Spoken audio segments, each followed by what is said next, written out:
Okay, so I want to kind of walk you through a reading passage again and kind of the expectation of that. How do I solve these questions? Because in reading, we still have to solve the question. We still have to break it down and analyze it. And so I kind of just want to do that together before you work on this by yourself. So we're going to look here at the title, The Gift of the Apple Tree. And this came from a folk tale. And I know already that a folk tale is a story that is told over and over from generation to generation. And the title said it was The Gift of the Apple Tree. So that means it's something to do with an apple tree and how it gave gifts of some kind. I love apple pie, so that would be a gift I would like that has to do with apples. But let's read it together. In a farmer's yard stood a very old apple tree that no longer produced fruit. But the tree did provide shade and shelter for the animals that lived nearby. One day the farmer decided to cut down the apple tree since it no longer provided him with apples. He wanted to use the wood to build furniture for his home. The farmer firmly gripped his axe and started chopping. At once the animals came running from their places. "Please don't cut down our home," the animals pleaded with the farmer. But the farmer continued with his task until he noticed a beehive in the hollow of the tree. He saw that the hive was full of delicious honey. The farmer realized that the tree was not so useless after all. He set down his axe and called to the animals, "Live in peace, animal friends. I'm sparing the life of this tree." And so we learn from this story a lesson that maybe just because something's not good for us, but it could be good for someone else, would be something that we could learn from this story. So let's take a minute and look at the questions. It says, which word might be used to describe the animal's interaction with the farmer? So before I ever look at the answer choices, I teach my kids that I want you to write what you think first. So if you had to pick one word that described the animals to the farmer, I would use the word scared. They were pleading, like saying, "Please don't." Those are some of the words I would use to describe the animals to the farmer. And so let's look at our answer choices and see what we can match up. Hopeful. Does the word hopeful have anything to do with scared or begging? No. So I would take it and I would put a line through it, except for I don't know how to do that. Anyways, so I would put a line through it.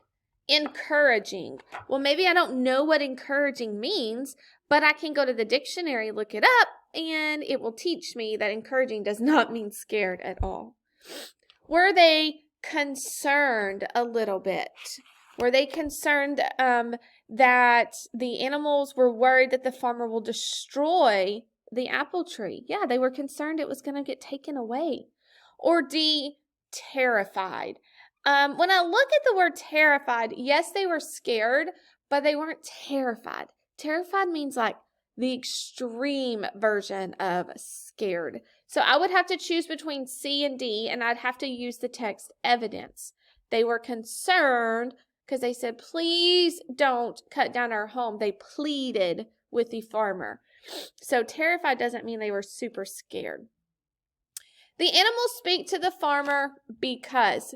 So again, I would write what I think. Why do I think the animals spoke to the farmer?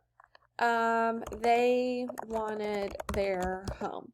Okay, so I just write a quick thing of what I think the answer is, and then I'm going to match it up. F, they did not want him to cut down the apple tree. Well, does that go along with what I said? Yeah, they didn't want their home to go away, to be cut down. G, they wanted him to pick some apples for them. No, I could mark out the words pick some apples. They are worried about the beehive. No, they weren't worried about the beehive. Mark out those keywords. They need him to provide shelter for them. No, they have shelter. They just don't want the shelter to go away. All right, let's look at the last question here. How does the farmer change at the end of the story? So again, I would write what I think. What do I know already? I know he changed because he didn't cut down the tree. He cared for the animals in the end. Okay, so now all I have to do is match up an answer that kind of goes along with what I think. And what I think isn't always going to be exact the answer. I have to think about, does that kind of go along with what I think? He decides to be friendlier to the animals. Keyword friendlier. Was he friendlier? Was he nicer? Not really. He understands the worth of the tree. Well, if you don't know what the word worth means, it means he understands the value of it, how important it is to him and other people. He realizes the animals would be more comfortable living with him. Well, that had nothing I said or read talked about the animals being comfortable living with him. He uses the wood from the apple tree for firewood rather than furniture. Firewood would make that answer choice wrong. So the only answer we have here is B. He understands the worth of the tree. He cared for them because he knew it meant a lot. So as you do your story today, I kind of want you doing this on your questions as you go, writing what you think first, and then trying to match it up with those answer choices.